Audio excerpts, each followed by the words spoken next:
We're gonna start in just a few minutes. Not yet. Keep talking, but not for a second. We did. Some of you came in before we got organized. There are cards for questions for Anthony. If you would like a blank card to ask a question, we might take them from the floor also, but this will help facilitate question asking. So we'll bring some cards around. Just raise your hand. Sharon, you wanted a question? Okay.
Wouldn't that be bite?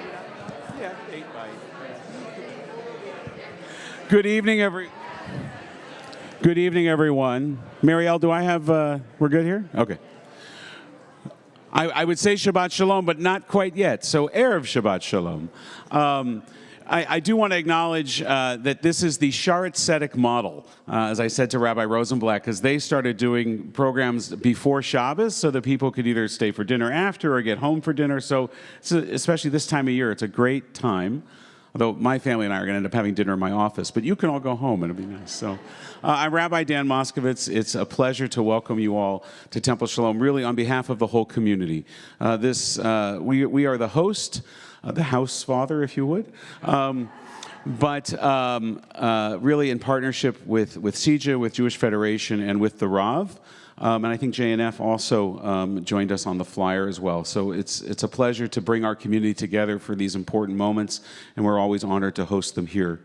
I just want to just make mention that in addition to what we're doing here this evening, on Tuesday night, Temple Shalom, but it's open to the entire community, is going to be hosting Voices of Sha'ar HaNegev before and after October 7th with Rabbi Vergen, who was a rabbi in Sha'ar HaNegev, is going to talk about her community there before and after October 7th. That's at 7 o'clock on Tuesday night here at the synagogue. As always, we stream everything as well, but we'd love for you to come in person, so if you can, please do. Tonight's program is also being recorded, and it's streaming now, and you can watch it later or share it and send it to your friends. Speaking of friends, it's such a privilege to have Alan Schuster here in our congregation. He's, as he'll tell you, a longtime friend. They grew up together of Anthony. But Alan, thank you for helping to arrange this in our community, for bringing Anthony here, and for all you've done with the schlepping of these last couple of days. He's been like an Uber driver, taking Anthony from thing to thing. So I'm going to turn it over to you, and then there'll be an opportunity for questions after. If you didn't get a card and would like one for questions, I have some more over there. Just raise your hand. We'll bring them around. Thank you very much, Rabbi. Good evening, everybody. And Anthony, it's great to have you here. As the Rabbi mentioned, I've known Anthony for 30 to 40 years, since we were very young liberals. And I think that context of two Jewish kids growing up in Montreal helps explain a lot of what brings us here tonight.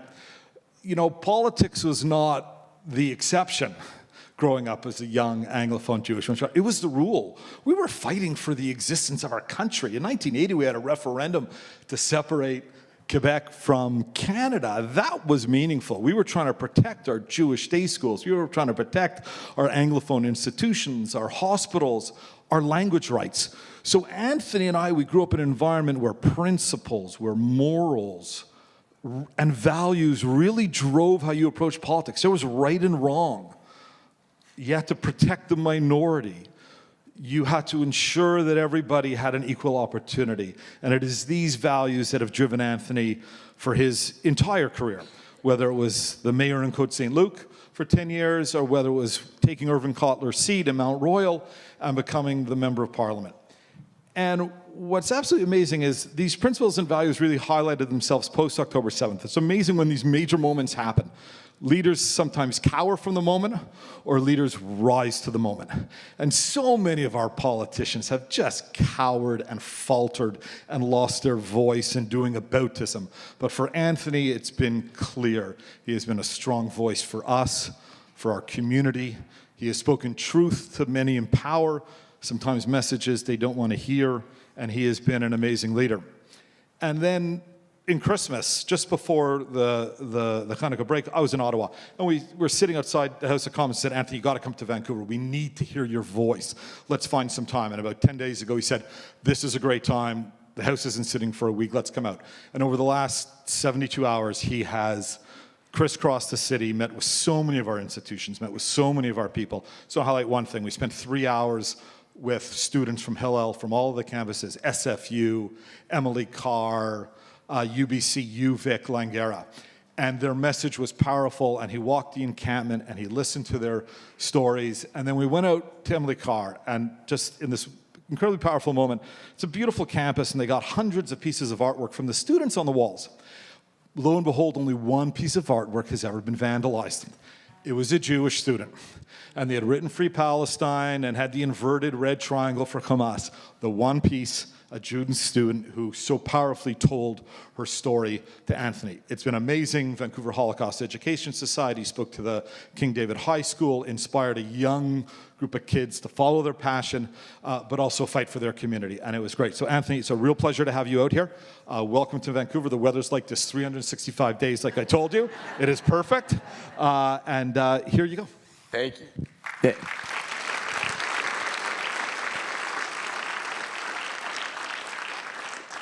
Thank you so much, Alan. Thank you so much, Rabbi Dan. I really appreciate the chance to be here and talk to all of you. The only thing that has happened that has gone wrong in the last couple of days is I've lost a little bit of my voice. So I will do my best to not strain it too much, but I get passionate sometimes and may croak a little bit. But I will do my best. Look, I know that this has been a really hard time for Jewish Canadians over the last 7 months. We've seen a government that has had an excellent record on Israel over 8 years turn away from that excellent record that we all cherish so much. And when I say an excellent record, I do mean an excellent record. We had, between 2015 and 2023, a better voting record on the anti-Israel resolutions at the United Nations than the Harper government did. We voted against 87% of the anti-Israel resolutions at the UN, comparable only to the United States at about 90%. And most European countries were between 0 and 10%. And we voted against all of them pretty much. We had a great record on anti-Semitism. We were the first ones to appoint a special envoy on Holocaust remembrance and anti-Semitism, Erwin Kotler and then Deborah Lyons. We were the ones that adopted the IRA definition of anti-Semitism, which was one of the first countries in 2018 to do that. We were the ones that apologized for Jewish refugees in the 1930s and for the St. Louis.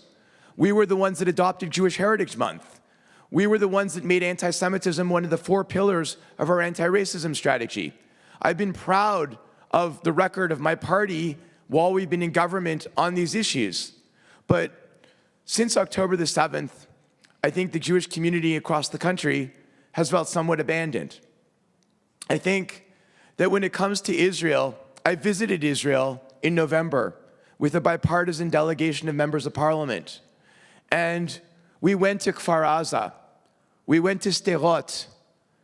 We saw the chalk marks of bodies because they took away the bodies, but they drew in chalk where they had fallen.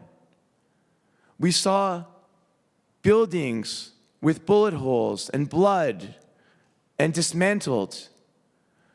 We saw people who were killed next to their homes, including the mayor of the town, the mayor of the kibbutz of Kfar Aza, had his election posters all over because it was just about to be an election day. And he died under one of his election posters fighting for his community. We smelled the acrid smoke of burned houses where people were burned to death in their safe rooms. We heard from people that were trapped in their safe rooms for 24 hours before any help came. This was a colossal failure of Israeli intelligence, but it was also a colossal failure of Israeli response. You had people that waited in their safe rooms for 24 hours before any help came. They were on their WhatsApp chat, watching their friends and their relatives disappear over the course of the day, and they didn't know whether they'd been killed, been injured, been kidnapped, or whether their phone just ran out of juice. And it was a heartbreaking thing to talk to the people who lived through that, who had their loved ones killed or kidnapped. We met with the Canadian families of those who were killed, including Ben, who went to a school right here at King David, including Alexandra Luke, who's from Montreal, who just happened to be visiting Israel and was at the music festival. And I came back with a message from my fellow members of parliament about how Israelis from the center, from the right, and from the left were united about one thing. We may not like the Netanyahu government. I don't. And I certainly don't like the people he's aligned himself with. And I hated his judicial reforms.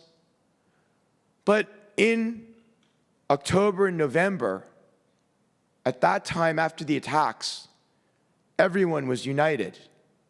United in the fear that if Israel didn't dismantle Hamas in Gaza, Hamas would be back, killing 1,200 more Israelis the next day, the next week, the next month, or the next year. And I came back trying to explain to my fellow members of parliament from all parties why Israelis felt the way they did. How the people who lived in the kibbutzim in the south were the people that were the most apt to want to make peace with the Palestinians, like Vivian Silver from Winnipeg, who was burned to death in her home. And so society was united. And for a while in Canada, that unity lasted. And then it started to slip away. In December, we had issued a statement together with Australia and New Zealand. I remember the Prime Minister coming to explain to me about the statement and talking about it and reading through it and giving my comments on it. And it was the night of our Hanukkah, our Hanukkah ceremony in Ottawa, where myself and Yara Sachs co-host Hanukkah on the Hill. And we were sitting in a room next to Hanukkah on the Hill afterwards going through this statement. And we got the statement to say that the only time for a ceasefire was after Hamas released the hostages, laid down arms, and would have no future in Gaza. And yet the next day at the United Nations, we voted in favor of a ceasefire motion that didn't say those things. So that was the first time that I came out publicly and criticized the government on this issue. I've criticized it publicly on other issues, but that's the first time I criticized the government on this issue. Then in January again, when we were unable to articulate that Israel was not committing genocide, I criticized the government. When we decided to refund UNRWA again, I criticized the government. And then we had that motion, the NDP motion, before the House that was outrageous in terms of saying that we wouldn't sell arms to Israel when Israel would potentially have to defend itself against Iran. And missiles were falling down on Israel 2 weeks after we adopted this resolution. And so my position was very firm that we shouldn't in any way vote for this. We should vote against it and not amend it. Unfortunately, the decision was made to amend it, which made the resolution better, but it was still bad. And only 3 members of my party, myself, Marco Mendicino, and Ben Carr, voted against it. And then we had a moment where everyone then got up to give a standing ovation to the NDP sponsor of the motion, which is very hurtful, not only to me, but to Jewish Canadians, I believe, most Jewish Canadians. And so I thought long and hard about what was my role. I was unhappy with the lack of effort by all governments, not only in Canada, but across the world, including all provincial governments and all municipal governments and universities, to combat anti-Semitism that paradoxically grew to the biggest level since the 1930s after Hamas killed more Jews than in any day since the Holocaust. And I was disappointed with how our government had failed to react appropriately. Although, again, to everybody's fairness, no government has reacted well. No provincial government, no municipal government, no government in foreign countries. It's a lot of people in good faith who don't want anti-Semitism to happen, but seem to not know exactly what to do to combat it. And so I really thought, is my party the place that I need to be, given that it's tilted further left than I am, given that I don't agree with what's happened on Israel, and I'm unhappy with where we're going on anti-Semitism? And I decided after a lot of reflection that, yes, the Liberal Party was still the right place for me because I am a liberal. I may, on Israel, not agree, and that may be the most important issue for the moment to me, but on so many other issues, like the environment, like equality of women, like English-speaking rights in Quebec, which is incredibly important to me, like upholding the Charter of Rights, like recognizing the country should not just give in to whatever provinces want to do. I'm a liberal. And I have to fight for my party to be the kind of party that I believe in, where I don't agree. If all centrist voices leave the Liberal Party and the Liberal Party becomes another NDP light, what's going to happen when the Liberals are in power? If there are no strong Jewish voices in the Liberal Party, What's going to happen when the liberals are in power? If there are no pro-Israel voices in the Liberal Party because we all leave, what's going to happen to the party that is in power 70% of the time in Canadian history? I need to be there to make our voices heard in the party. And I need to work on the issues where we're not happy, such as combating anti-Semitism. Because to be honest, far more than what's happening in Israel, what's impacting us is an encampment at UBC. What's impacting us is students at Simon Fraser University feeling unsafe to go to school. What's affecting us is students at Emily Carr having their artwork vandalized because they're Jews. What's affecting us is demonstrations where people are yelling hateful things in the streets. And the Prime Minister, in discussions with him, offered for me to play a leading political role in combating anti-Semitism. So that is what I intend to do. I intend to do my job as an MP. I'm parliamentary secretary to Anita Anand. I'm going to do my job at Treasury Board. But I am going to spend a large part of my time making sure that our government will fight anti-Semitism as a priority. And that means a few things. That means that we need bubble legislation. We can't expect every municipality in the country, particularly large cities, to adopt bylaws saying that you can't protest within a certain distance of a Jewish school or community center or synagogue. We have recognized a couple of years ago that when COVID was happening and anti-vax people were trying to demonstrate outside of hospitals and block doctors and nurses and patients from entering hospitals, we needed a special criminal code provision to protect access to hospitals. And we need exactly the same provision for access to schools, to community centers, and places of worship. I lived through an experience in Montreal where for 3 hours people couldn't access the Jewish Federation building, which is where we have our Holocaust Museum and our Jewish Public Library. And the Montreal police didn't arrest anyone and let people be trapped in the building for 3 hours. And it was because this crowd of people didn't like the speaker from Israel that was coming to Federation. That is not okay. You can't use your freedom of speech to thwart others from exercising their freedom of speech. Once you use your freedom of speech to block others, that's no longer legal in Canada. And we need to make that abundantly clear to the police that the police have to act. And so amending the criminal code to me is a necessary way to do this.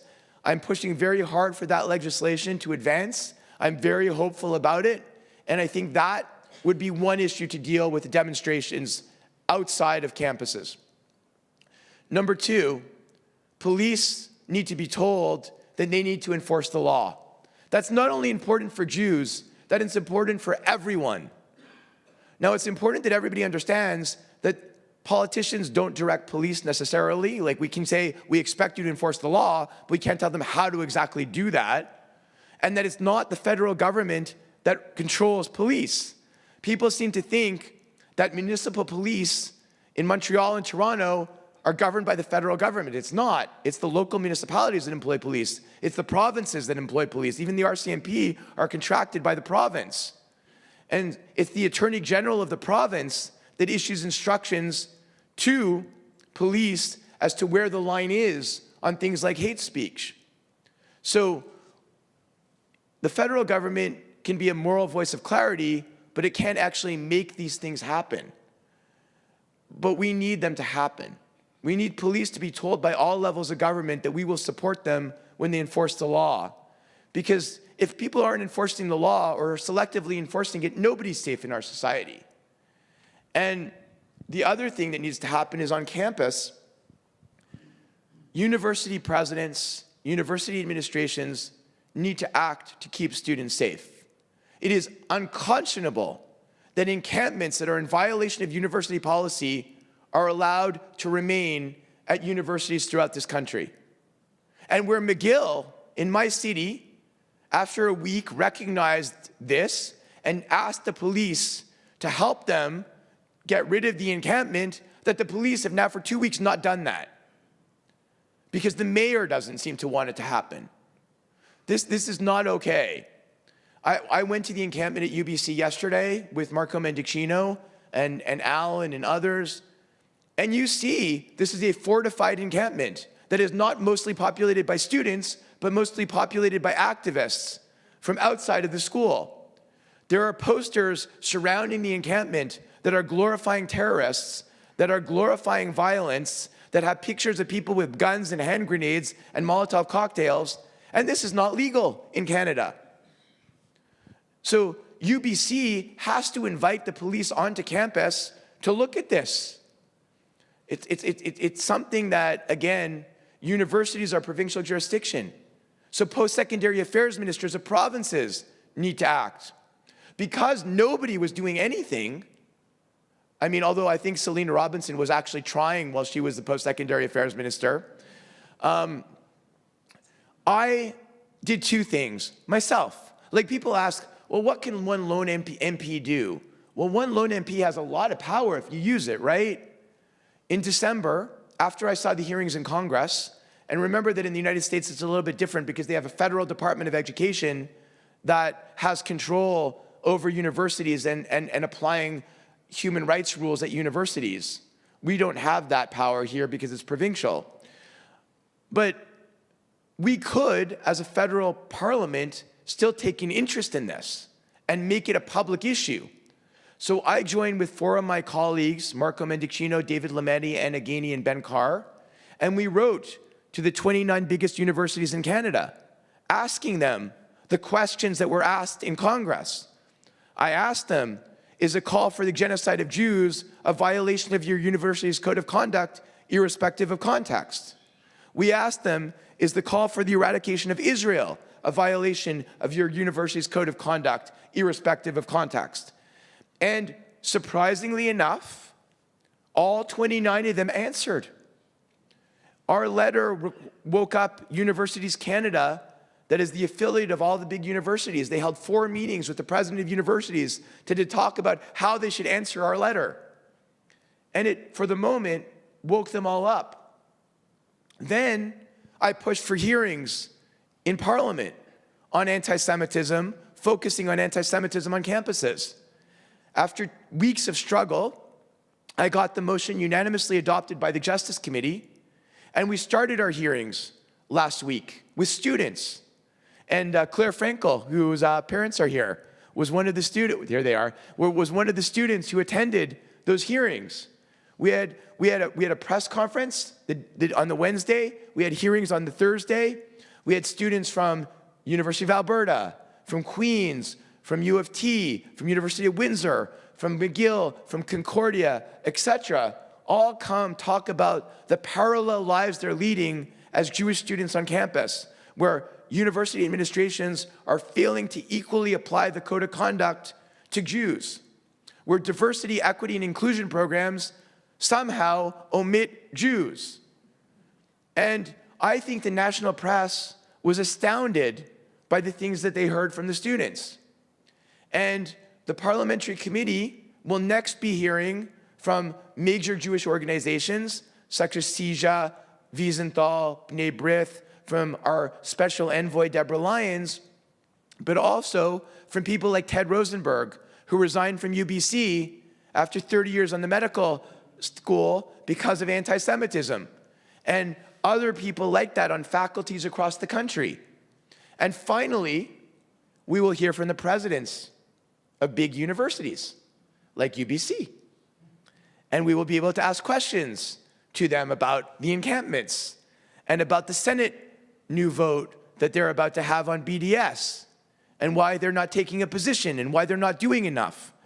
And again, we won't have jurisdiction, but we can come out as a committee with recommendations to the province and to the universities as to what we would say that they should do following our hearings.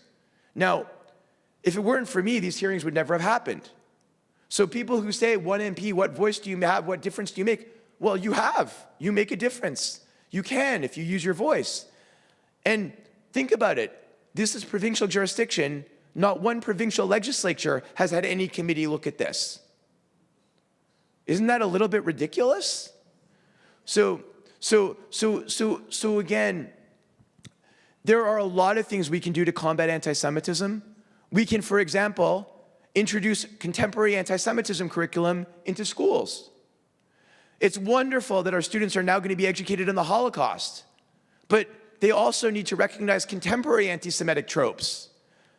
You know, one of the things that is really important for all of us as Jews, I'm presuming that most people in the room are Jewish or in a mixed marriage, anti-Semitism is not a Jewish issue. It's an issue for everyone because it impacts everyone. Anti-Semitism is a national security threat. The posts that you're seeing on social media that are anti-Semitic are often not from your neighbor down the street or from the person in Victoria or even the person in Montreal. They're often from a Russian bot or an Iranian person or regimes that are not our friends who are seeking to foment division in North America. Anti-Semitism, B'nai B'rith every year does a study, 75 to 80% of the anti-Semitic incidents in Canada start online, but they don't always end online. But they're often fermented by countries that want to do us harm. And so those people who think that anti-Semitism isn't a security issue, they should look at where the anti-Semitism is being driven from and rethink that position, because it's a deep danger to our national security. And what it also is, it's a danger to our democracy. If you take the largest anti-Semitic trope, which is, again, concentric from the left to the right, they have it on the far ends of both sides of the spectrum, it's Jews control the world. No matter what the results of any election, the Jews are in charge. The Jews are the ones that'll make things happen. George Soros was what the right-wing people say. The left-wing people will point to other people, but everybody has the same story. It's all the Jews. Amazing how we make up 1.3% of the Canadian population. We're 404,000 people. We're 3% of the American population. Even if you take the most generous number, we're 7.8 million to 8 million Jews. But we're responsible for everything. And if you believe that, if you actually believe the Jews control the world, then why does it matter who wins an election? Because the Jews are in charge anyways. Why does it matter if you follow the Constitution and the rule of law? Because Jews are in charge anyways. Look at what happened in the United States, where you have 40% of the country that doesn't believe that the 2020 election yielded the right result. There's no court in the country that has found any material error in how the 2020 election was handled. In fact, Biden won the 2020 election by more electoral votes than Trump won in 2016, where he called it the greatest win in history. Yet there are still 40% of the country that doesn't believe Biden is the duly elected president. And they're still willing to vote for the guy who's in court on like 80 felony charges. And that's what happens when your country no longer prizes the Constitution and the rule of law. And it's all could be driven by these anti-Semitic tropes that turn you against the system, because the goal of the anti-Semites is to turn people against the established rule and order of their system. So everybody in this country is impacted by anti-Semitism. What's happening to Jews today could happen to any other group of the people in the country tomorrow. And that's why, for example, the statement, and I'm not a partisan guy, like I am probably one of the least partisan people in Parliament. I acknowledge that no party is perfect. I acknowledge there's tons of gray. I acknowledge I agree with some other parties on other issues more than I agree with my own. But the most dangerous comment, the most dangerous statement that's been made by a politician in Canada in the last year has been when Pierre Poilievre said that he would use the notwithstanding clause federally. The notwithstanding clause is the override clause in the Charter of Rights. It's in Canada, as you know, there's certain rights that fall under the notwithstanding clause. There's certain rights that don't. But some of our more important rights do. Freedom of religion, freedom of expression, for example, freedom of association, liberty rights that tie to a woman's right to have an abortion. And the Canadian Charter is already constrained by Section 1, which the United States Bill of Rights doesn't have, which says that all rights in Canada are subject to what is reasonable in a free and democratic society. So when a court is looking at whether a right is violated, they can say a right is violated, but they also have a second test. Is the violation reasonable in a free and democratic society? And it's only when the court says that violation is not reasonable that the law is struck down. Now, a parliament, when a law is struck down, can always try to rewrite the law in a way that is compliant with the court judgment. Resorting to the notwithstanding clause is basically saying, we don't care if a right is violated unreasonably, we're just going to go ahead and do it. And why I feel so passionately about this is I'm from Quebec, right? In the last few years, the Quebec government has twice used the notwithstanding clause preemptively, let alone using the clause in the way it's supposed to be used after a court judgment. They've used it to preempt a court judgment. They've used it before anything's happened, before anybody can even know that a right is violated, because they've stopped the court from assessing it. They've said, when they passed the law, such as Bill 21, that said you couldn't wear a kippah and teach in a public school, you couldn't wear a hijab and be a police officer, you couldn't wear a cross and be a prosecutor. They blocked all religious symbols personally from being worn by government employees.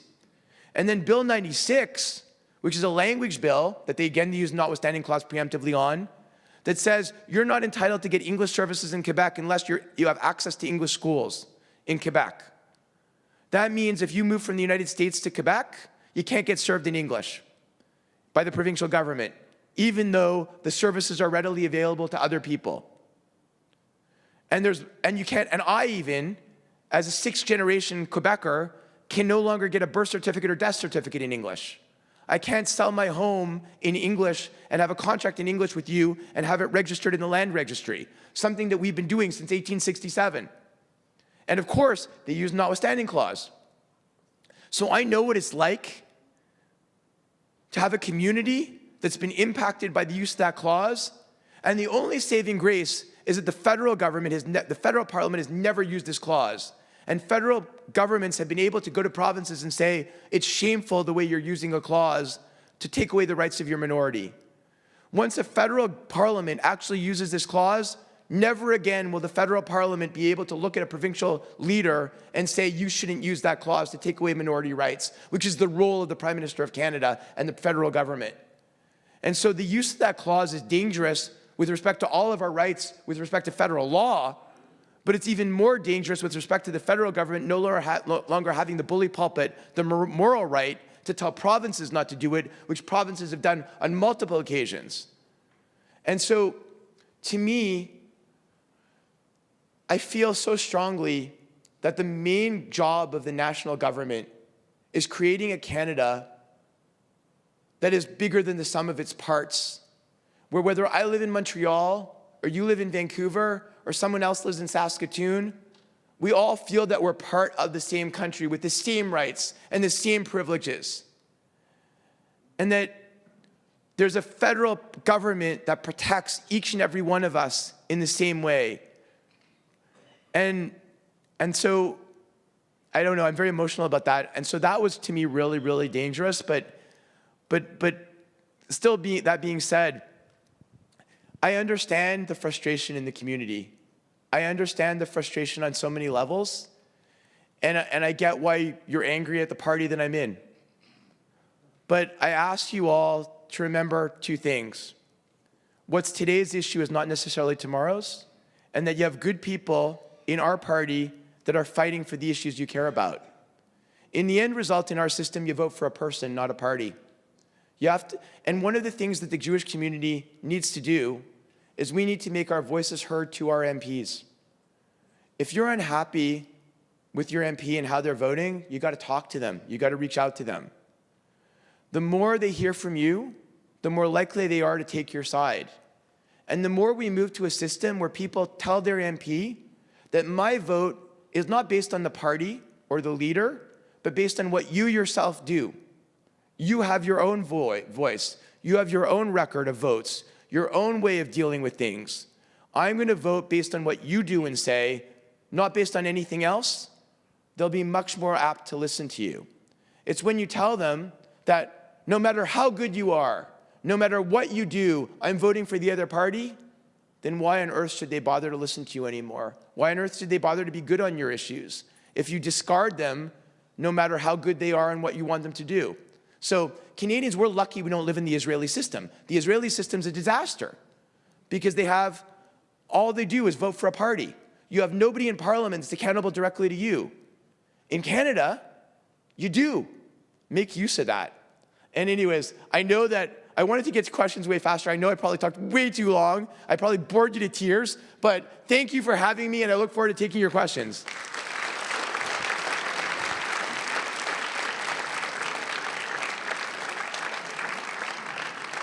I'm going to take this one. You'll use that over there. Why the hell was I talking into a microphone when I already have this? Well, we wanted to hear you even more, so we double mic'd you. Thank you.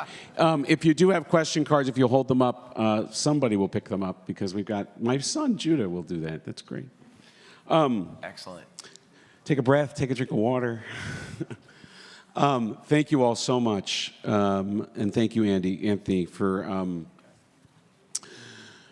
all that you've said now and for all that you've said throughout the day.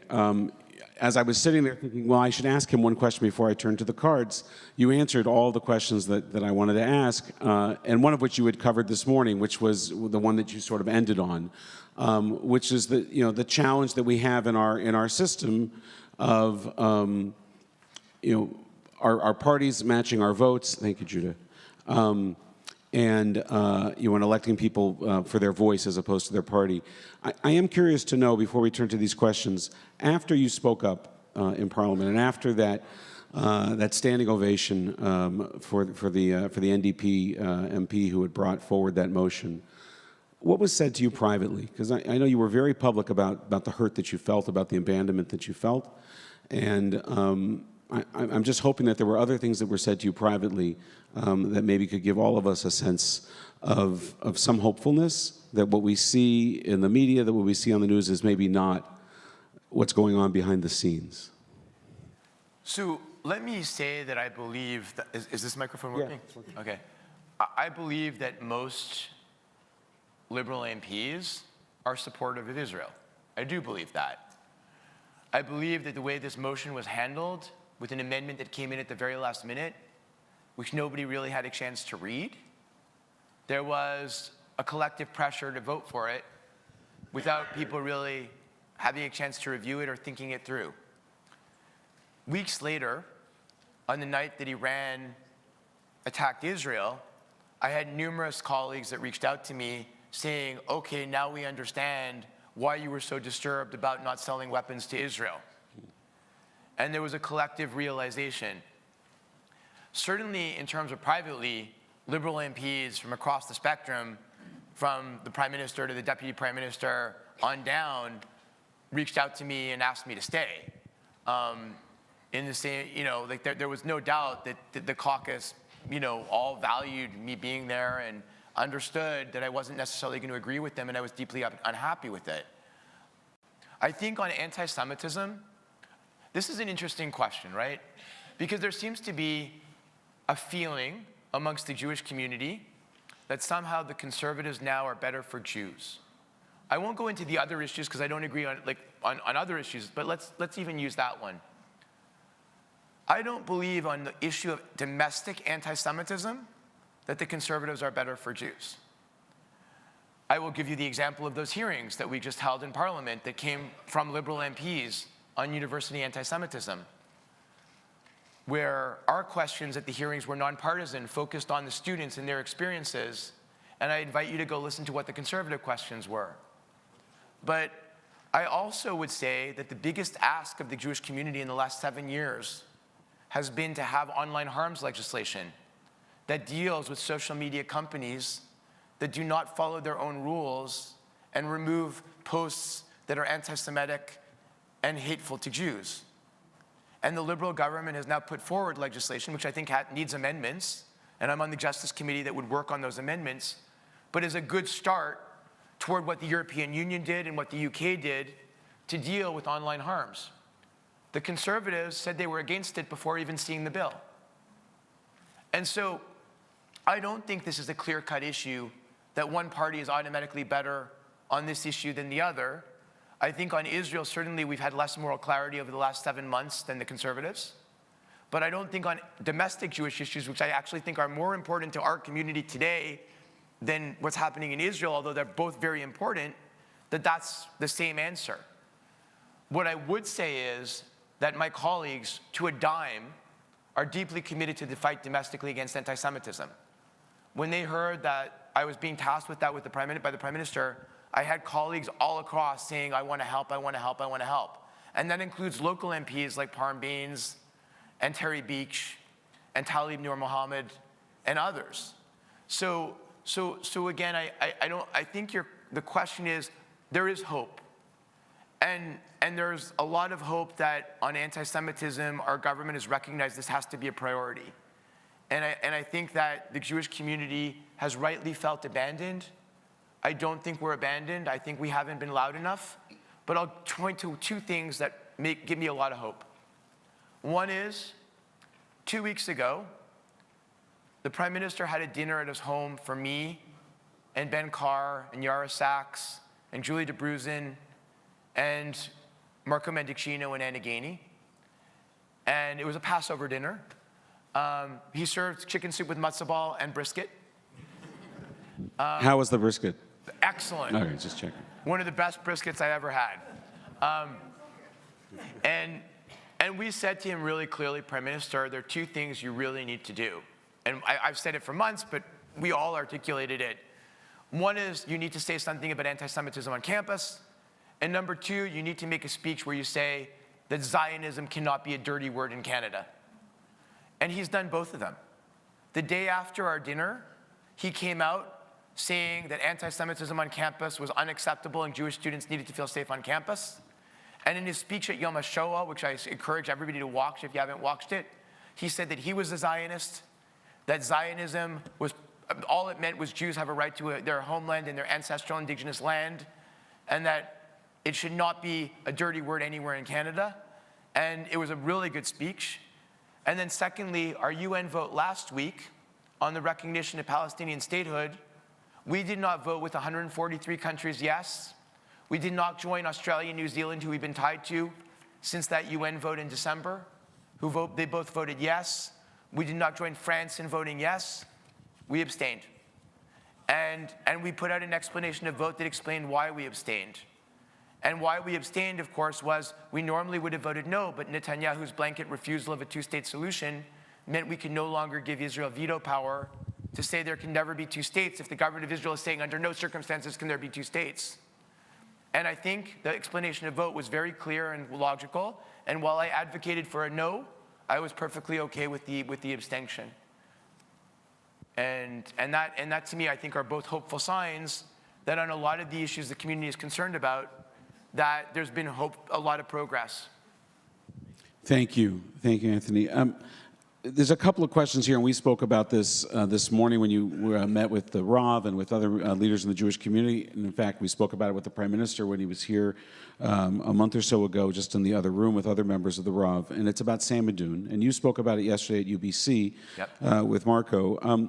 So, I mean, the question here, but really it covers the whole gamut of it, is Samadun is organizing most of the anti-Israel protests in Vancouver. The leader, Charlotte Cates, has been arrested for inciting hatred and celebrating terrorism. What can the public and government do about this?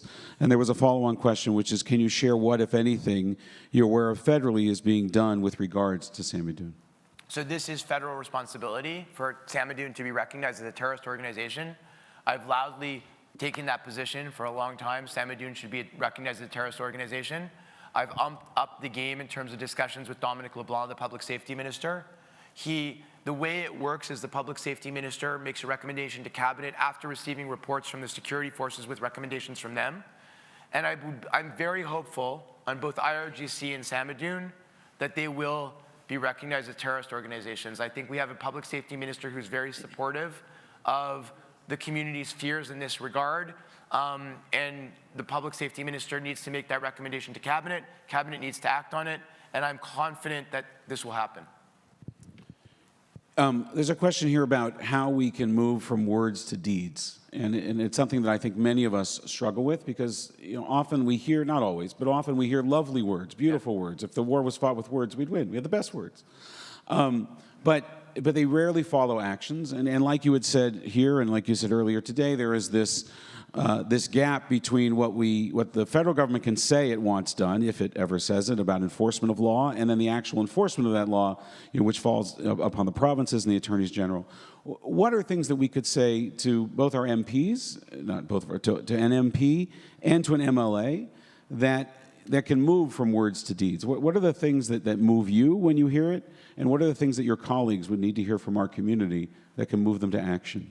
So I think one of the things that you need to understand is how slow action goes at the federal level versus at the municipal level. When I was a mayor, I could make things happen, in a few days sometimes. And if there was a need for council to pass things, it would pass it at the next meeting. And if it needed to be passed twice, if it was like a zoning bylaw, it could be in a couple months. Federally, legislation doesn't go that way because you need to go through the House, the Senate, you need to have judicial review of everything. You have a million legal opinions before you actually draft the bill. And you have to go through committees. It's a very complicated process. So if the goal is legislation, my one goal will be to have legislation related to the bubble around community buildings put out as soon as possible and adopted before Parliament, rises. That would be my goal. In terms of universities, for example, I think the letter we sent to universities is not a word, it's an action, because it prompted a response that now students at those universities and Hillels at those universities and the Canadian Union of Jewish Students can use at each and every university when they can take that letter and say to the university presidents, you're not following what you promised to do in writing. And the committee hearings are an action, right? We're taking action by exposing to public view all of the things that are happening. What could the province do? The province could mandate that any diversity, equity, and inclusion program has to include anti-Semitism. They could mandate that it has to include IRA as the definition that all the universities use. They could say that demonstrations at universities can only occur in a protected zone that isn't next to buildings or dorms where students have to access. All of these could be done by the province. And I don't think they would even require legislation except for the third one.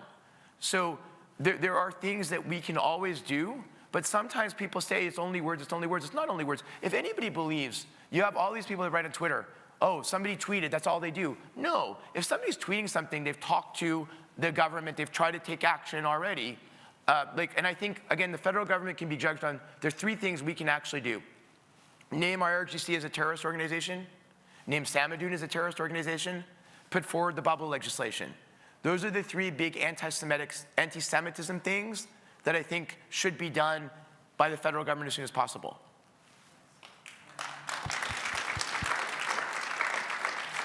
As we say often in this place, from your mouth to God's ears. So, speaking about anti-Semitism, there's a question here about the use of that term and why we don't often hear anti-Israel or anti-Jewish hate. But we have, and I've talked about this a lot also, but we have sort of this communal general definition of anti-Semitism, a lot for which people are not able to define. Do you have any thoughts on that, and maybe broader than that, just the general approach to our own messaging that is coming from CEJA, that's coming from our synagogues, coming from our federations? How could we be more effective in messaging to the Canadian general public beyond our own community? Great question. I think one is there has to be better reach out to MPs and MLAs. I think there has to be relationships developed with all MPs and MLAs to the extent they're willing to have them.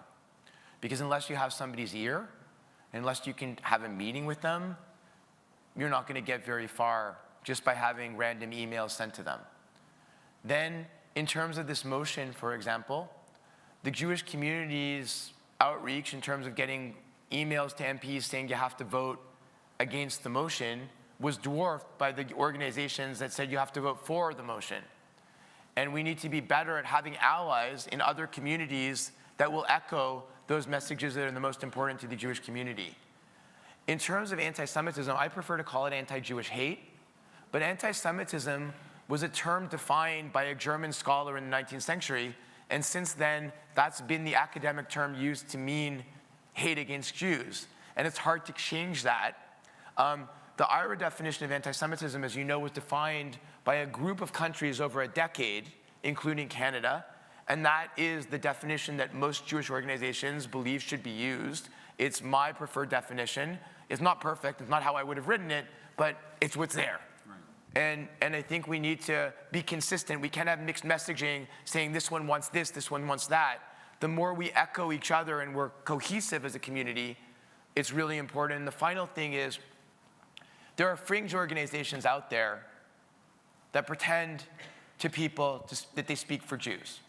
And I think we all know that those organizations speak for a tiny fraction of the Jewish community. Now, that doesn't mean that we all agree on everything. Many of us have different opinions about the Israeli government, how the Israeli government should conduct a war, how the Israeli government should do judicial reforms. But we all support, like I would say 95% or more of Jews, the existence of a Jewish state in Israel, and support Israel's right to defend itself. And these groups embolden others to say, no, look at all these Jews that are leading the encampments. Look at all these Jews who don't agree with Israel, that Israel should exist, that are anti-Zionist. Because what they basically say is, oh, the only good Jews are anti-Zionist Jews.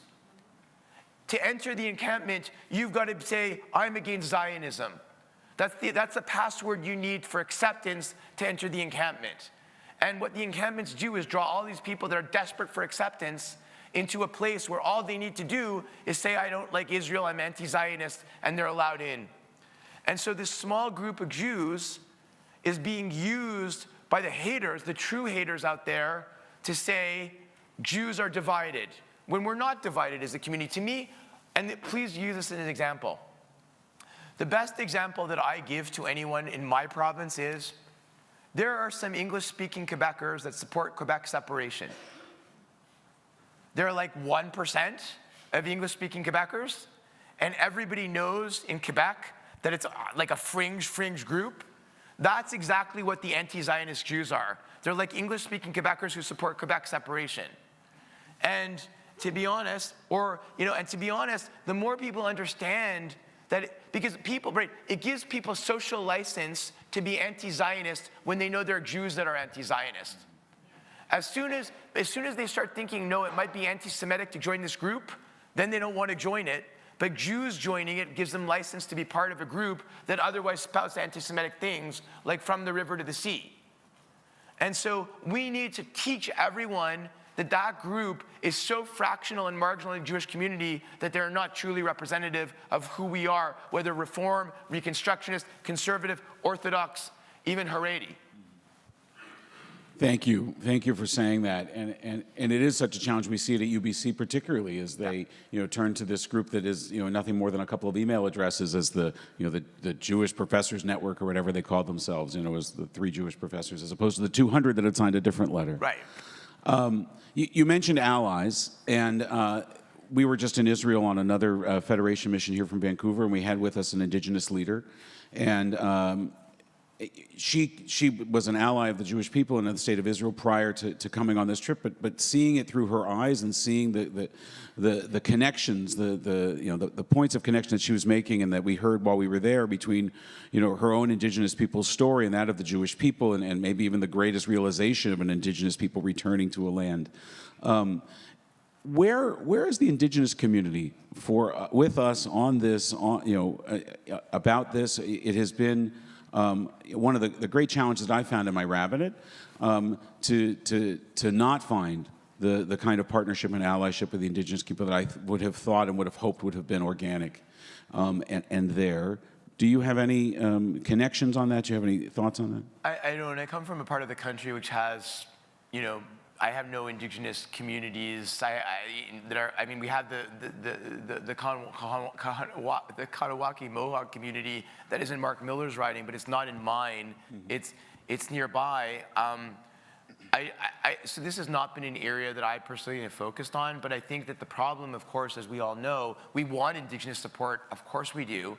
I think the real problem here is that the way Israel has done its communications, the way Israel has portrayed itself over the last many years internationally has not been as effective as the way the Palestinians have portrayed themselves as victims, but also that Israel is a white colonial settler state, which we all know it's not. We all know that we're indigenous to Israel. We all know that Jews come of many colors. Like maybe in North America, the majority of us are white, but certainly in Israel, the majority of Jews are certainly not white, right? Most of them come from Arab countries, and places like India and places like Ethiopia. And so that understanding is not part of Canadian discourse or understanding. The idea of why Israel exists, of the fact that Jews have been expelled from country after country, from England in 1290, from Spain and Portugal in the 1490s. We've been ghettoized. We've been expelled from Arab lands. We went through the Holocaust. And all of these things happened in part because we had no place to go. We had no country that would take us in. In the 1930s, how many Jews would have been able to escape if Israel existed? And so we, through generations, have been instilled with an understanding that we need a Jewish state to go to if things go bad where we live. And we need to communicate that because people don't understand that aspect of Zionism, of why Jews are so attached to Israel.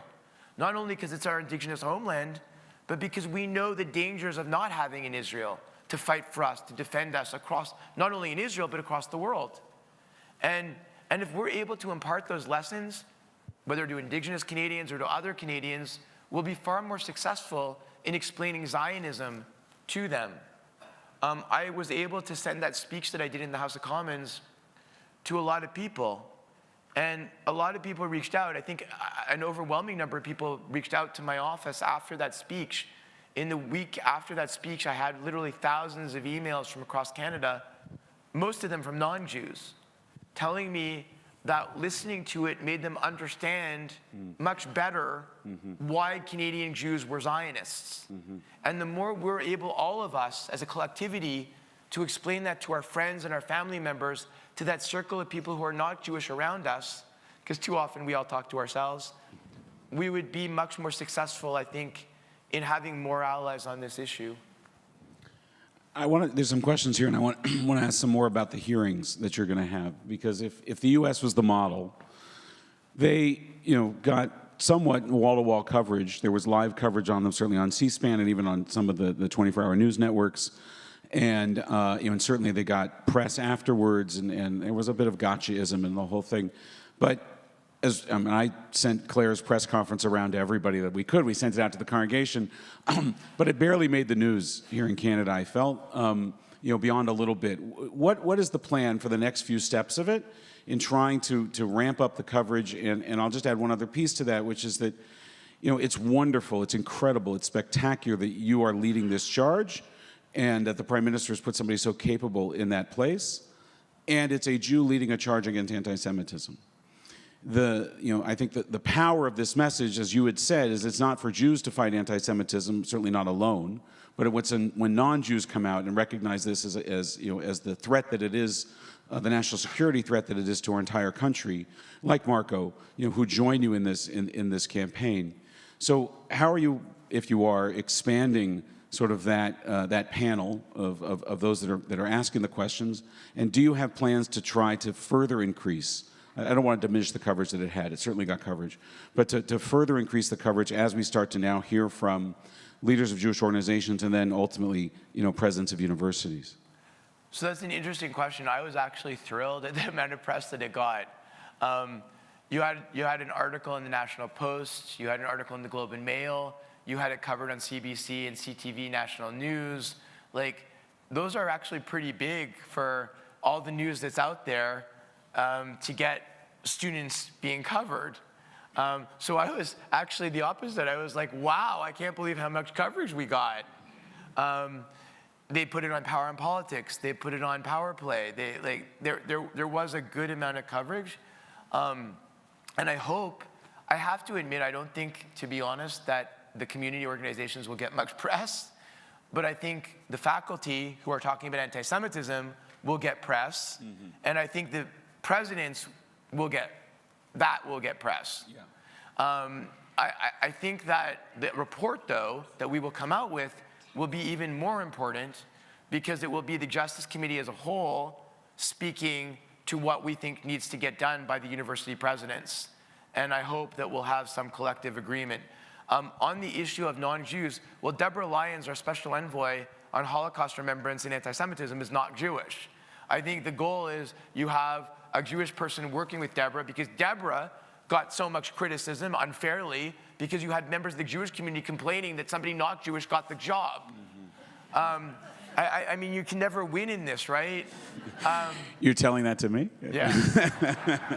Well, you won with the Canucks. Yeah. One more to go.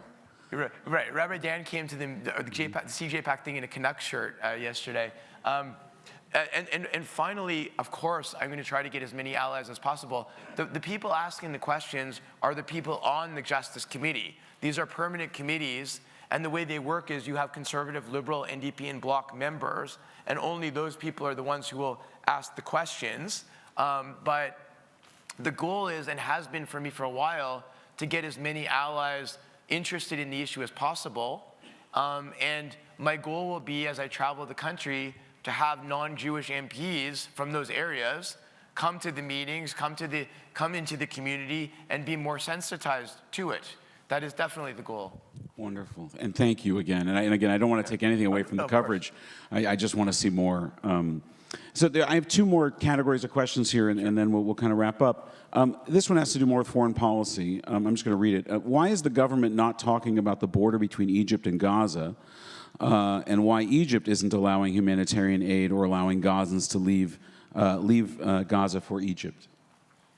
So again, I have a lot of criticisms of the government, but that, like, all of the statements that I have seen have not named either Israel or Egypt.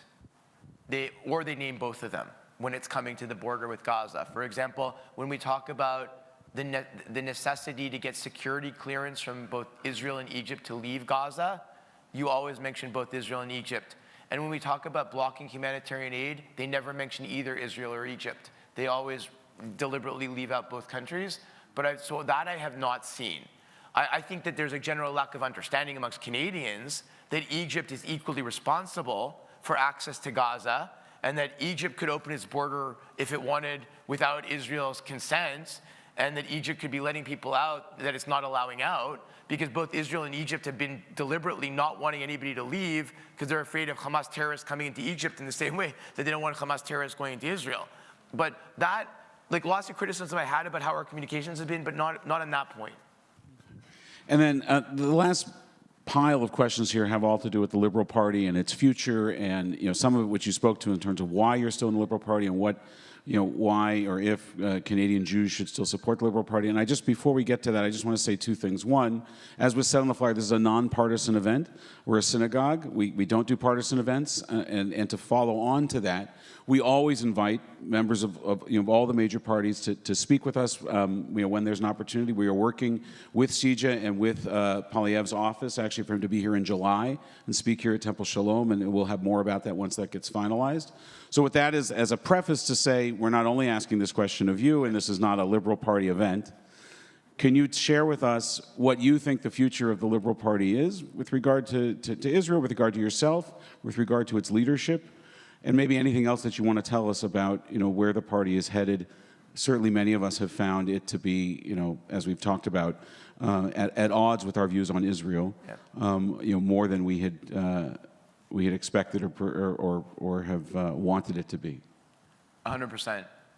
So the first thing that I would say is, again, you're going to have people that will come and say, you should vote for my party because I'm great on Israel. I don't think that's enough. I think, again, we will always need, as a Jewish community, people in both parties. It is incredibly short-sighted because of anger for the moment to say, let's all go to one party because of one issue, when ideologically, many of us don't agree with much of the ideology of that party. It's not smart. Once you place all your eggs in one basket, and you have no allies in the other party when it comes to power, then you're screwed. We absolutely need to have those MPs that are supportive of the Jewish community and supportive of Israel re-elected, irrespective of the party that they're in, which means this should be a riding by riding question, not a national question. When it comes to why am I a liberal? Look, again, I am one of the few liberals that will say that I align with the conservatives more on some issues. I'm comfortable with conservative positions on some foreign policy issues. I'm not against their position on law and order. But I'm generally a liberal because I believe in the primacy of individual rights. I believe in the primacy of the Charter of Rights. I believe in a strong national government that doesn't simply agree with the provinces. And I look at my province and I say, how many people here would ask Poilievre, why are you going to give Quebec taxation powers? Like, their position is that Quebec should have one form that Quebec taxpayers fill out, and we should pay all our taxes to Quebec, and then Quebec will remit those to the national government in reverse of what's done in the other provinces. What would happen when a separatist party is in power in Quebec? Their position is Quebec should get whatever immigration powers it's demanding. Their position, for all of you, that you should ask him is, they say they want to defund the CBC.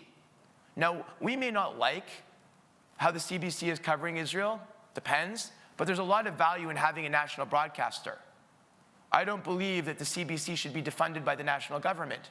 But his position is actually worse than that, because his position is we'll fund the French CBC, but we won't fund the English CBC. How is that fair to English-speaking taxpayers across the country? How is that fair to the English-speaking minority in Quebec that relies on CBC coverage in all the smaller markets to get served in English? And so I don't align with a lot of and I don't align with nastiness. I don't believe in personal insults. I don't believe in small jabs, and I don't believe in populism, where you seek to score a cheap political point every day. I believe we should be working on a bipartisan basis on all times. We're a better country when liberals and conservatives work together across the aisle to create legislation that represents more Canadians, as opposed to being nasty and mean and partisan. And so, for me, parties are more than the leader at the moment. They're more than the people that are there at the moment. They're part of a larger vision of a country. And we need parties where the center-right and center-left can regroup. And to me, the best chance of that is the Liberal Party. It doesn't mean I'm perfectly happy with the party the way it is now, but I do believe that over the long term, that's where it is. And the Liberal Party will have a fight for its soul one day, right? Our current leader, it's up to him whether he stays for the next election or not, but he's not there forever. And there will be a battle for the leadership of the Liberal Party, and the Jewish community will have to decide, are we going to involve ourselves in that leadership battle or not? Are we going to try to have a centrist leader who's pro-Israel win, who will very likely one day be prime minister? Or will we support staying away and letting others choose the leader who may not be supportive of what our community wants? I'm going to be there for that battle. I'm going to make sure that I work for a leader who's supportive of the values, the centrist values, the pro-Israel values, the pro-justice values that our community cherishes. And so, to me, we have to look at politics as a long-term sport, not at a 2-month interval each time. And our value as a community, again, has to be expressed by having supporters in both parties. And the end result, in my view, it's always been this way. Israel and Jewish issues shouldn't be a partisan issue. We should all support them. We should all fight for them. And we shouldn't be trying to create wedge issues that divide the Jewish community.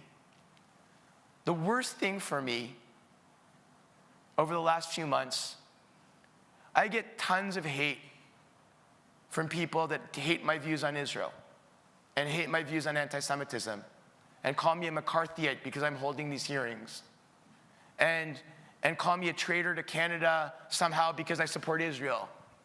And I get death threats. And I get all kinds of hate. And my staff has to see this hate every day, pictures of dead babies that are sent to them, that they triage before they get to me.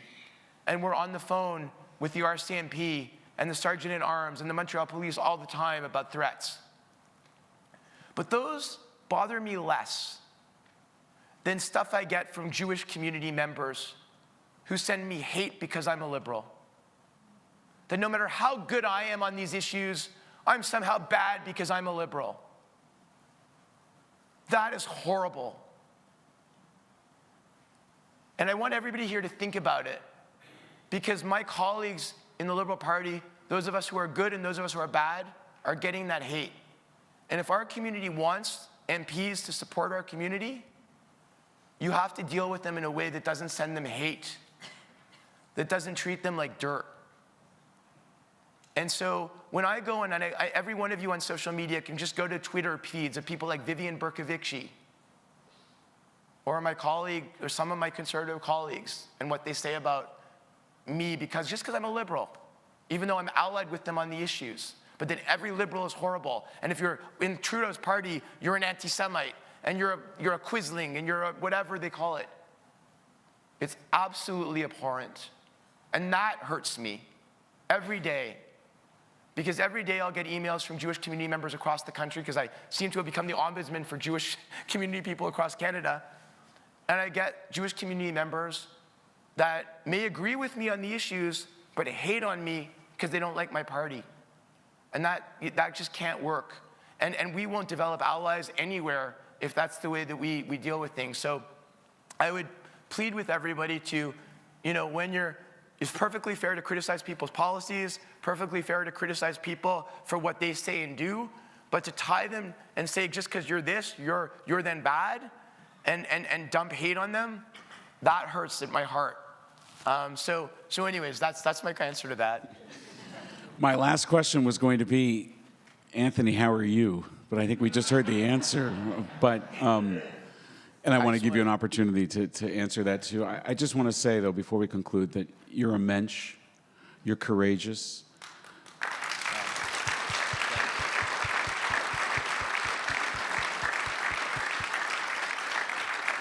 I've said to those in our community who have asked, when they've asked how am I doing, and I've said, I didn't become a rabbi to fight anti-Semitism. This wasn't like, oh, that's why I want to be a rabbi.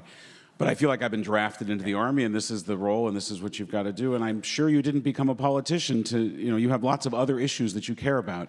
Yes. But like you've said, because of who you are, because of your neshama, your soul, and because of the role that you have and the background that you have, our community has turned to you, rightfully so, as has all of Canada, as the ombudsman, as a voice in Canadian politics, a Jewish voice. And I, for one, am so proud and so pleased that it's you and it's your voice. Is there anything else you want to say before we conclude? Well, first of all, thank you so much. Again, it's so meaningful to be here in Vancouver. I really appreciate everybody taking the time to come listen to me. I want to just echo what you said, Rabbi Dan. When I first got elected federally, I never thought I was going to be the Jewish MP, right?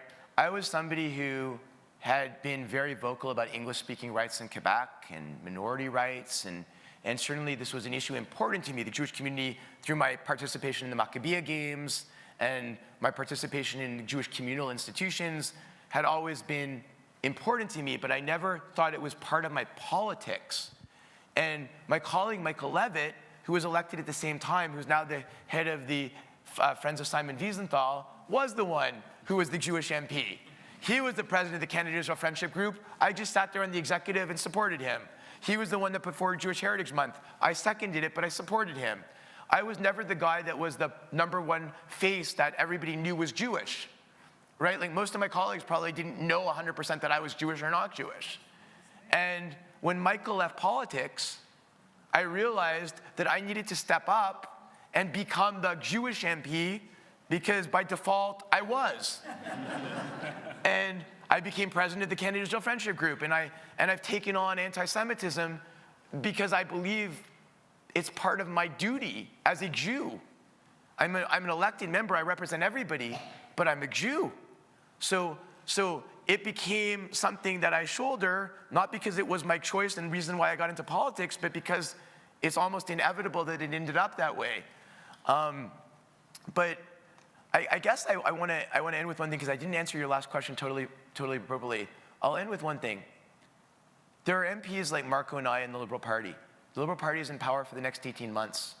For those people that were not liking it because I didn't become a Conservative, what would have happened if I wasn't there for the next 18 months? What would have happened if Marco wasn't there for the next 18 months? And the same is true in terms of the rebuilding phase of the Liberal Party if we don't win the next election. What will happen if Anthony and Marco are not there? And so, again, I put it out there, we will always need voices in both parties. I've never come and told people that conservative members of the Jewish community who are conservative are not doing a good job in their party. I would never come and say don't vote for them. The issue for me is we need to support people in both, and as a community we need to be united in the understanding that we would be very short-sighted to only have representatives in one of the two parties. And that was like something that really dawned on me, especially in those 2 weeks when I was reflecting on it, because yes, I could go to the opposition benches and yell with Melissa, but would I achieve anything in the next 18 months? Would anything change because of that? No. So in the end result, I don't know what will happen in the future with election 2025 or election 2029. All I know is whether it's government or opposition, if we don't have people in both those parties, we will end up in a situation where we're like the NDP, where instead of having one NDP, where we have, other than Randall Garrison, almost nobody that supports us, we will end up with a party that could potentially be in power being like that, and that would be terribly disastrous. So I encourage everybody to think strategically. I encourage everybody to spend more time reaching out to your MPs. I encourage everybody to talk to their friends and family who are not Jewish to explain to them our perspective, because a lot of time it's very elucidating when you do that. And I look forward to meeting everybody. I'll hang around and talk to everybody who wants to talk to me, and have a great night. Thank you, Anthony. Shabbat Shalom, everyone. Thank you. Thanks so much, Emmett.